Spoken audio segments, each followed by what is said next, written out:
Mark Zuckerberg and Meta have been making a ton of headlines recently, with Zuck promising to fire 5% of his current employees. Vowing to bring masculine energy back to the office. And rolling back DEI initiatives at the company. Today, we're going to talk about what this means for you and your workplace in 2025. Let's get into it.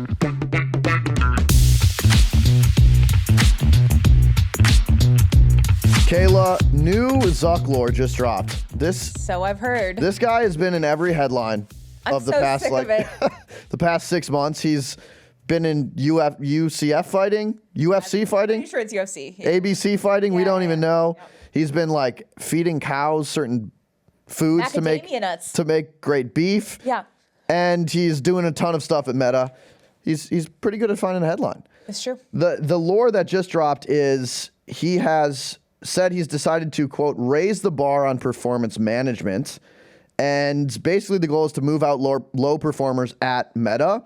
So they're going to do more extensive performance cut. And it said, quote, aiming to exit approximately 5% of our current employees. So those that qualify for a performance review, the goal is to fire 5%. That's what they're aiming to do. Now, to Zuck's credit, they are giving those that they fire a generous severance package. So at least they're helping people on their way out. Meta has 72,000 employees, so this means about 3,600 people they're hoping to fire. And just for context and history, in March 2023, Meta laid off about 10,000 workers, and that was the year of efficiency. What's interesting about this move is it's not about efficiency, because in the note Zuck posted to his company, like he just dropped this in like their Slack, which crazy thing to read probably for Meta employees. He said he wants to backfill these roles. So it's not about like we're just cutting people because we don't need them. Mm-hmm. He's saying, hey, we have a lot of you and you're not good enough. Time to cut you and find better people. Reaction. Yeah, I mean, like, whatever. No, I think this is going to really suck for the 3,600 people that get fired, because it's really, at least when it's a layoff, you can kind of talk your way through that story. But if it's very public that you're one of the bottom 5% of Facebook, I think it's going to be really hard to turn that into a new opportunity. So I definitely feel for those people. Yeah. I think it's this classic, what did you call it? Rank and yank? Yeah. Which is like, it's been used before. I don't think it works. So I think this is kind of dumb. Mm-hmm. I'm not like super surprised that this is something that he's doing. Yeah. And I don't think it'll work. And that's it. Well, I'll tell you one thing. It's clear that Mark Zuckerberg doesn't listen to our podcast. Yeah. So because we did an episode on performance management, Zuck, please rate and subscribe to Per My Last Email. This will help you out. We could have solved all your problems. We could have solved all your problems. Yeah, so you mentioned rank and yank. Yep. That is the kind of colloquial term for this, also called stack ranking. This was really popular in the 1980s. And there's a figure, the former CEO of GE, Jack Welch, who he was like the symbol of this type of leadership, where you would rank people and then you would have cuts built in. Like, we are going to fire the bottom 10% of you, no matter what. It is a forced stack ranking. 10% of you are out. He kind of became known for this. Now, we can get into it. He has a little bit of a different story of what he did, but that's kind of what popularized this figure. And this is what Zuck is implementing now at Meta, this rank and yank system. So instead of, prior to this change, instead of like helping people try to get to the next level over a year, he said, like, quote, we used to manage people out over the year. They're just not going to do that anymore. They're just going to go right to the layoff. He did say, if there's someone we're very optimistic about in the future, there's some context where like they're stack ranked low, but we think they can improve. In a rare occasion, we will keep them. But for the most part, you're in the bottom 5, you're out. I don't think this is the most effective way to run a team, personally. I agree. And I think there are two, not to have me on record defending Zuck. Yeah. But I think there are two non-super negative things about this. Yes. The first is, I think that in such a big company where 5% of your workforce is 3,600 people, there are like pockets where you can kind of hide and be complacent. And I understand wanting to encourage turnover in those places. Yeah. So I think that's net fine, right? You have a huge workforce. Not everyone is going to be at the top of their game. I understand. And this could be an incentive for people that feel like they might be towards the bottom to step up a little bit. Yep. I don't think it's the most effective way to do that, but that is, I understand the thinking there. Yep. And the second is that this is, it's something that can be done. I don't know. I just think like if you're stack ranking your employees, like that's not a great way to do it, but it is an effective way to see where you stand. And it's super easy. And Jack Welch said this, like his whole philosophy was employees deserve like transparency and candor. So in some ways there's like a version of this where you're like, we're not lying to you. We're showing you exactly where you rank in the company and we're being very transparent about it. Here it is. And like, you can't get mad at us for lying to you. We're being very, very honest. How if like, how are the rankings done? Is it just your manager or are there like 360 feedback reviews? Like how is this complete? Yeah, so my understanding from Meta is it's manager and like a senior leadership group. It's not a 360 where you're getting feedback from other employees, you're getting anonymous feedback. Like it's driven by leadership.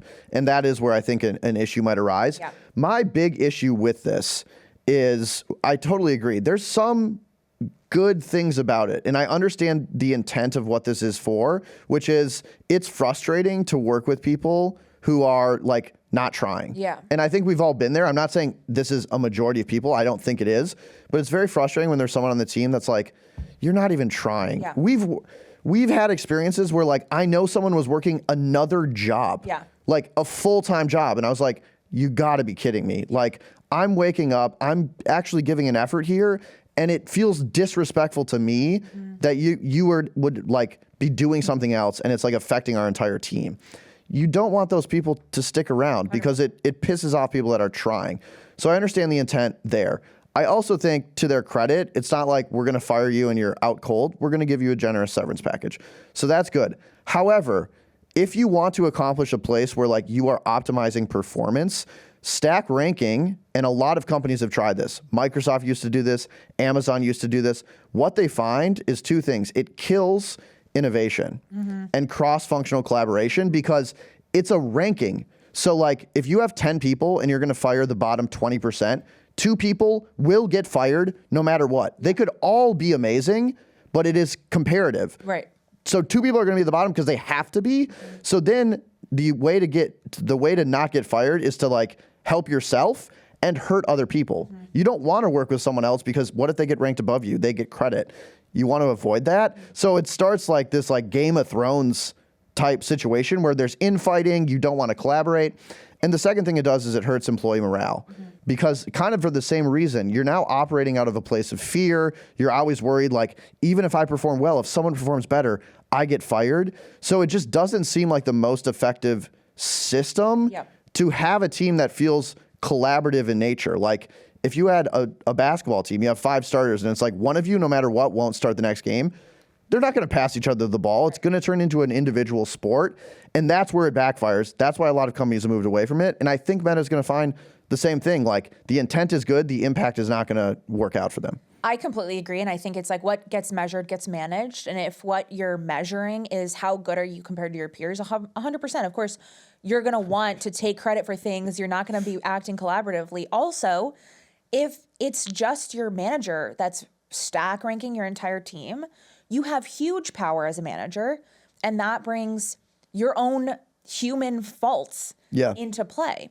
If you just like have beef with one of your employees, you could rank them low even if they're amazing. One of the things, I think it's Bridgewater, which is like such a random thing to bring up, but like... No, it's actually, I know where you're going. It's a great point. Bridgewater is this like really kind of secretive and intense hedge fund investment firm. And they do this every year. They cut 10%, but it's like, they go for transparency over everything. And it seems a little like kind of intense and culty almost, but like you'll have a meeting and then someone will come up to you and be like, I'm giving you formalized feedback on how you participated in this meeting. And it's all logged. So it's not just like your manager deciding how well you're doing. It's like everybody is like giving feedback to everybody at all times and nobody is safe from this. It's like I saw you drinking at the water fountain. Your sip form was terrible. Exactly. I'm going to have to give you a 2 out of 10 on that one. But it's like, you know for a fact that 10% of people, and it's worked well enough that it, to my knowledge, again, they're not super like transparent externally. Yeah. To my knowledge, it's still going on, and this has been going on for decades. Yeah, and Bridgewater's Ray Dalio's fund, who's written a ton about this. They have literally iPads where, like, during meetings, you rate people on like 5 or 6 core principles, and the data they have on each other is weird. I don't know if it's been effective or not, but there's a version of this that exists in a lot of companies, to your point. And also, like, if you spend like a decade at Bridgewater and everybody knows that the bottom 10% is culled every year, that's a huge win for you in terms of your next steps. You can be like, this is a really cutthroat place, and I've like won every year, basically for 10 years. Like, hire me, I promise I'm good. Granted, of course, there's like gonna be drama no matter what. Yeah. But I do think that, like, if we were gonna stack rank people, having it be more transparent and not just like manager down could be a better way to do it. That being said, I think all of this is a bad idea. Like, it's not going to benefit Facebook. Yeah, I mean, again, like, what I think is interesting is there's like a core like feeling underneath this that I think a lot of employees do want, which is like, I hear this all the time from friends. Like, I don't know where I stand with the company. It's not clear like how I'm reviewed or where, like, if I'm in a good spot or not. And so I think in some ways it's refreshing to be like, they're just going to tell me. But in other ways, the way that they're telling you is coupled with, and some of you are getting fired, which I think that part ends up a net harm to the company because you're not going to work, you're not going to collaborate. But I think there's something here that's interesting. I just don't think this is the way to do it. I love your suggestion of like 360-degree performance feedback and performance management, where it's your manager, it's your peers, it's anonymous feedback, it's also self-reflection.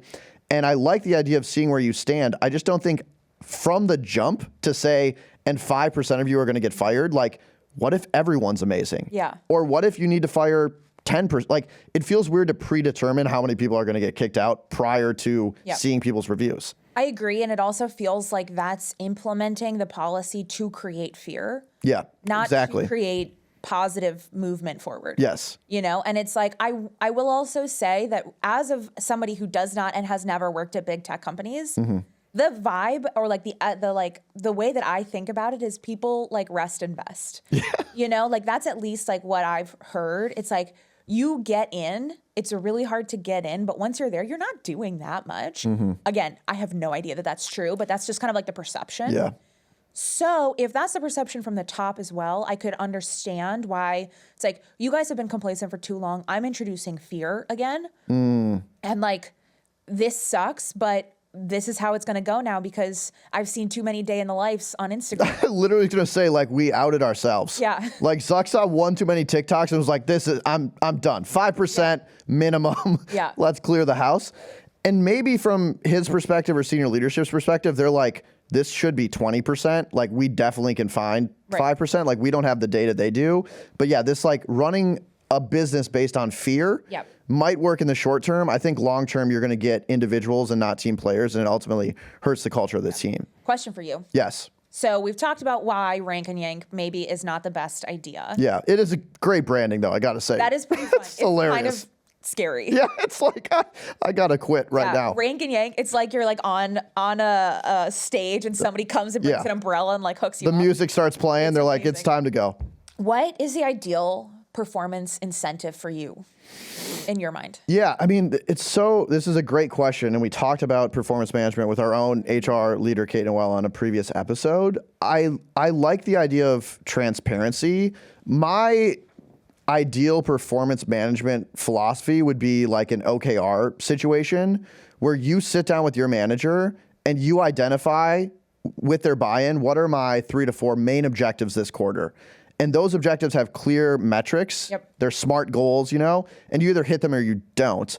And then you work with your manager in one-on-ones weekly or bi-weekly to see how you're tracking to those goals. Those goals theoretically should ladder up to their goals and the company goals, so everyone's swimming in the right direction. And then at the end of the quarter, you sit down with your manager and it's like, okay, you hit 75%, 80% of the metrics that we assigned to you.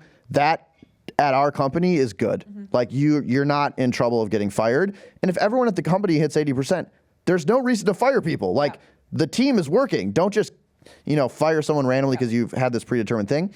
If you're really low throughout this process, you're like hitting 10%.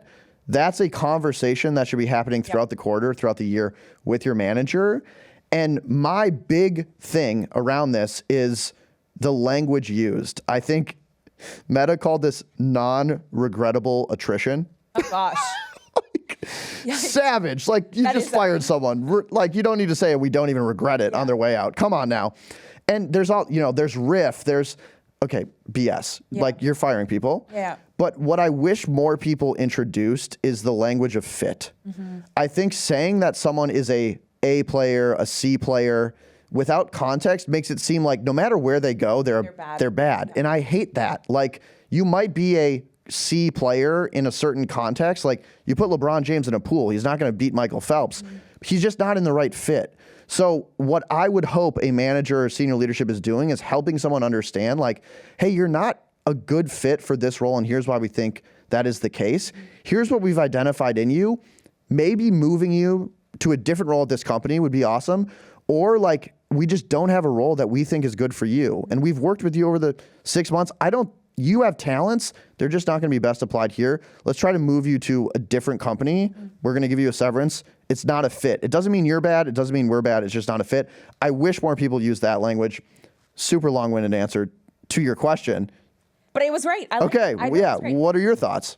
Well, so I agree with you. I also think that financial incentives are always helpful. You were like, you took that to a philosophical place. I was just saying, like, give a bonus. No, but I do agree with you. And I would say the way that you also, like, beyond the communication, the transparency, and the idea that you're making your job less fuzzy, as we talk about a lot, and you have these metrics that you're trying to hit. I think there's also compensation. And the interesting thing with something like Facebook or Meta is that you have most likely equity. Yeah. Right. You're probably there are like options. Getting stock options. Yeah. That are provided with your salary. And so you are invested in how the company is doing generally. But with a company that's that big, that's a public company, that like your position and what you're doing does not necessarily equal increased dollars. Yeah, it's like, how much does the, junior level analyst really move the stock price? Or is it Zuck bringing Dana White on the board and it jumps 5% and you're like, okay, like, I guess we're here now. Yeah, exactly. We can talk about the Dana White thing, but I do think I want to mention one other thing, which is, and don't Google this. Don't fact check this. No, because of the name. I've done my research on this one. It's a concept called creaming. And I'm so serious. So it's basically this idea that, again, what gets measured gets managed. And it's exactly the same thing as like, oh, I'm stack ranked, and so I just need to be better than the second worst person. Exactly. It's like the concept, I'll give you an example, which I just like love this idea. It's like, okay, we have a group of surgeons and we want to improve mortality rates. We want to make sure that fewer people are dying on surgical tables. It's a good idea. Yeah, yes. I love that. So what they decided to do is give financial incentives to the surgeons that have the lowest or meet this certain thresholds of mortality. What that means, instead of saying that surgeons are getting better at, doing surgery or whatever, surgeons instead were choosing patients that were most likely to survive. Right. Which meant that they were denying care to the people that actually needed the surgery. Someone's like about to die. No surgeon wanted it. It's like going to hurt my bonus. Sorry. Exactly. Yeah. And it's like, that's not to say that like surgeons are bad, right? It's to say that the incentives that we're providing do genuinely have an impact on performance. Yep. And you might be optimizing for that percentage, that mortality percentage, but the actual patient outcomes are worse because the people that need the help are not getting it, or they have to go to a worse and worse surgeon that's willing to take them. And we'll be right back after this. Okay, back to the show. This is such a good point. Like, incentives matter. Yeah. And it's interesting because I think you hear big tech leaders say that phrase all the time. Yeah. But then if you look at what Meta is doing, a rank and yank approach, the incentive is to be the third worst or above. Right. By like selectively choosing how you go about your work and making other people look worse. Yeah.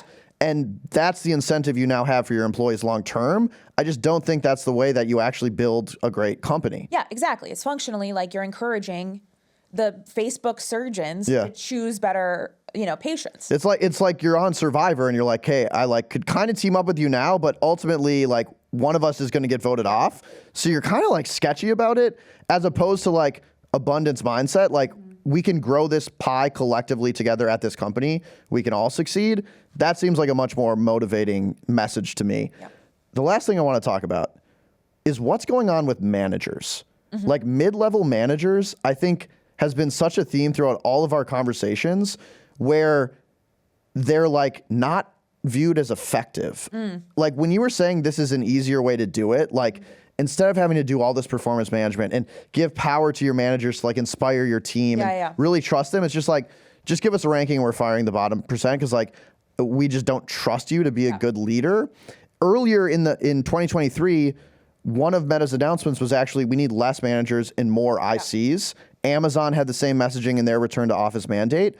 Do you think that just being a manager in 2025 with a hybrid team is so much harder that we're like falling back on easier ways, even if they're less effective, of performance management? 100%. I mean, it feels like the easiest thing we can do is rank and yank, Yeah. If we're trying to like encourage a lack of complacency or encourage people to like work harder or come to the office more, it's like, okay, let's just threaten to fire you instead of actually providing the motivation and encouragement and career growth that you deserve and need. Yeah, I think I just feel like that has really calcified in my brain as like a major problem that a lot of companies are facing, is being a manager just got so much harder with like hybrid workforce.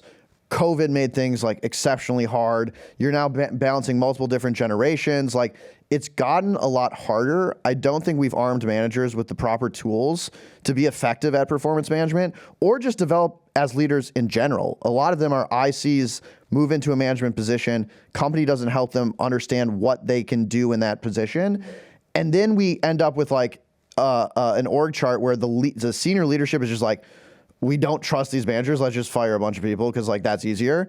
And it's unfortunate. I think there's a lot of room for opportunity to develop your own managers way better at these companies. Do you know what I think would really help? More money. Managers? More money. Stock options. No. I think they need to bring back masculinity. Oh, that is a transition. Why do you bring up masculine energy, Kaila? Because Mark Zuckerberg, some time ago, a few days ago, went on Joe Rogan and said a few things that we think maybe gives some insight into why he's making some of these changes. So we actually have a clip, and we pulled some edited clips from the Joe Rogan podcast, and I'd love to listen to it right now. Let's listen. I think a lot of the corporate world is like pretty culturally neutered, and there's something the kind of masculine energy I think is good, and obviously society has plenty of that, but I think corporate culture was really like trying to get away from it, and I think having a culture that like celebrates the aggression a bit more has its own merits that are really positive. If you're a woman going into a company, it probably feels like it's too masculine. It's like there isn't enough of the kind of the energy that you may naturally have, and it probably feels like there are all these things that are set up that are biased against you, and that's not good either, because you want women to be able to succeed and like have companies that can unlock all the value from having great people, no matter what their background or gender. But I think these things can always go a little far, and I think it's one thing to say we want to be kind of like welcoming and make a good environment for everyone, and I think it's another to basically say that masculinity is bad. And I just think we kind of swung culturally to that part of the spectrum. So that was Mark Zuckerberg on Joe Rogan's podcast. Again, I think it's like a 3-hour podcast. So if you got a free weekend, go ahead and watch it. You can hear the full clip. But Kaila, reactions to Zuck's statements here, and like how does this tie into what he's doing with Meta? Yeah. So my reaction is that actually, like, ask any woman in any office, 100% guarantee they will not say that their office is not masculine enough or that there's no masculinity in the office. So I have some stats here. Yeah. 75% of senior management in the US are men, according to S&P Global, and despite making up 53% of the workforce. 90% of Fortune 500 executives are men. And that's the highest, or that's the lowest level of men in Fortune 500 executive positions in 68 years. 90%. So ask the one woman in a room full of 9 other men and ask if offices aren't masculine enough, right?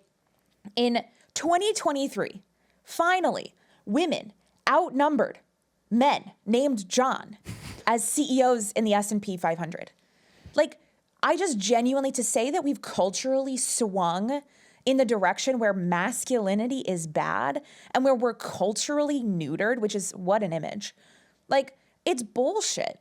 It's not true.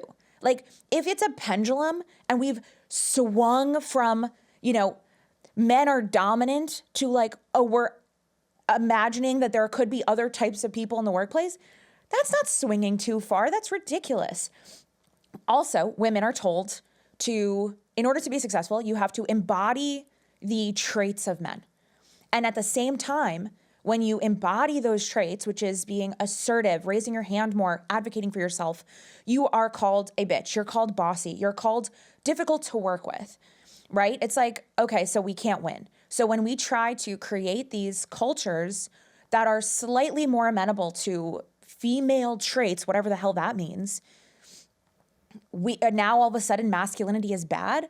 Also, now I'm ranting, but to equate assertiveness and aggression with masculinity doesn't just hurt women in the office. It hurts everyone. I know so many men who are not aggressive but are masculine. Like, that doesn't just hurt women in the office. If you're not seen as aggressive, you're not masculine. Like, that's ridiculous. And that means you can't like excel in the workplace. Anyways, this gives me a lot of big feelings. And I think I'm not the only person to ever have this reaction to what he's saying. I don't think it's like, she's so brave. She's saying what people aren't saying. But it's just this, it gives me this real like icky reaction. I don't know. What do you think? I mean, absolute mic drop there. And you brought the stats. And I think the word choice is weird. Yeah. I can't imagine sitting in a conference room at work with someone who says like culturally neutered. Yeah. In like a very like serious sense. That feels odd. And I do think you get into a weird situation where you're defining what masculine or feminine mean. Yeah. And like using that as some barometer of like how good or bad your workplace is. I don't think that the word choice was effective at all. And I do think, however, that it's related to what we're seeing at Meta and maybe a lot of other companies in 2025. Zuck, when he made a lot of announcements about some changes to Meta, he referenced a cultural tipping point. And he's talked, he just said culturally neutered. He's talked a lot about culture and how there's a perception that it's shifting in 2025. And how is it shifting? Well, I think Zuckerberg believes it's like leaner, it's meaner, it's more aggressive. We need to bring that back to our culture and our company. And I think it ties in, quite well with what he's saying about like, hey, we're cutting people. Like, no more BS, no more coddling. We're ready to go. We're going. Elon called it like hard grind set. I don't know, hardcore mode. It seems like that is back in flavor with a certain type of executive. So I'm not shocked by his comments. I think the word choice, very weird. And I think everything you brought up was spot on. Yeah. Also, I think there's this idea that like when not being masculine or having feminine energy, again, whatever that means, is coddling.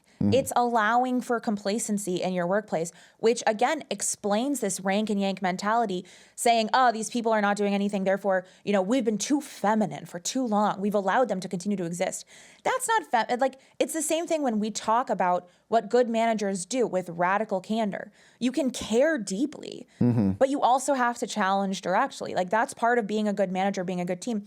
That's not like, feminine energy does not mean, oh, we're just allowing everyone to do whatever they want. We just want like people to be happy. Like, no, that's not what's happening. It's like, okay, you've poorly managed your company as it's grown from 3 people ranking the hotness of Harvard students to now the 100,000 employees that you have, of course there's going to be some level of bureaucracy when you grow to that big and that important of a company. Like, it's not that we've gone away from masculine energy. It's that you're a huge freaking organization. Yeah. And like, as you become a staple, one of the biggest companies in the world, like, there's gonna be some complacency. There's gonna be some coddling. There's gonna be some bureaucratic policies that you don't agree with. But you can't just be like, we're bringing aggressiveness back to the office. Like, we're going to be lean and mean. We're going to move fast and break things. It's like, you have 100,000 people. Like, if everyone moves fast and breaks things, they're going to be moving fast and breaking things in different directions. Yeah.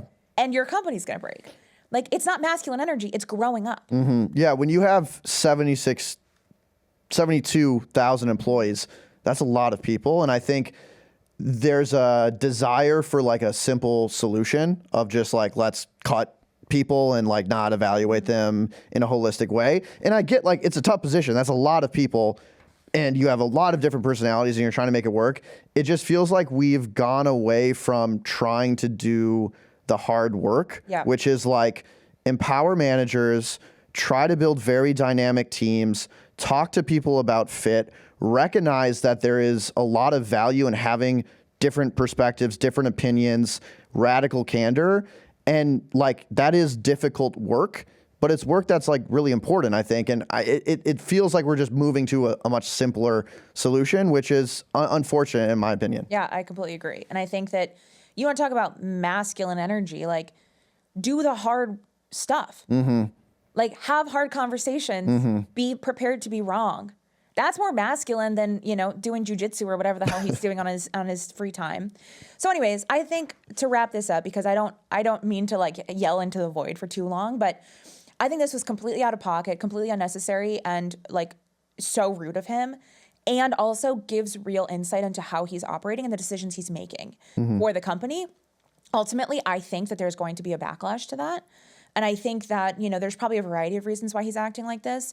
And I hope it works out for him, et cetera, et cetera. It probably won't, because this is not shown to work in the past. And I think that even if you don't work at Meta, there are some things that you can take away from this. Right? For example, this is probably not the only company that's going to start adopting these types of policies. So in order to prepare, I think start having conversations with your boss, with your managers now, to better understand and get in writing how you're being evaluated, so that if there are changes that are made, you already have that understanding of what you need to do to stay in your position, to get promoted, all of that stuff that we've already talked about. And I think that, you know, where you can, advocate for your team, for yourself, to stay in these situations or these like performance management styles that are more beneficial to you. Yeah, I think those are spot on. We just talked about revenge quitting in one of our latest episodes. And I think my takeaway from that was like, it's still going to be a pretty risky job market in 2025. We're seeing large companies promise to cut people. We're going to see AI, like maybe people don't backfill roles, although that is what Zuck said he's going to do here. We'll see if that is the case. But I think AI is still this looming threat. I would say like what is really important in 2025, if you can, is like find a great manager and like a team you believe in. Because I do think that is going to be very, very important. I think if you're with a manager you don't believe in and a company that maybe you don't believe in, 2025 might be rocky. And again, it's a privilege to be able to like find a new job. But I think your advice is spot on. We covered it all. We went from non-regrettable attrition to masculine energy. We talked about Zuck. We talked about takeaways. Pretty extensive episode. I think so too. And you brought the facts. I did. Well done. Thanks. Should we roll the credits? I think we should.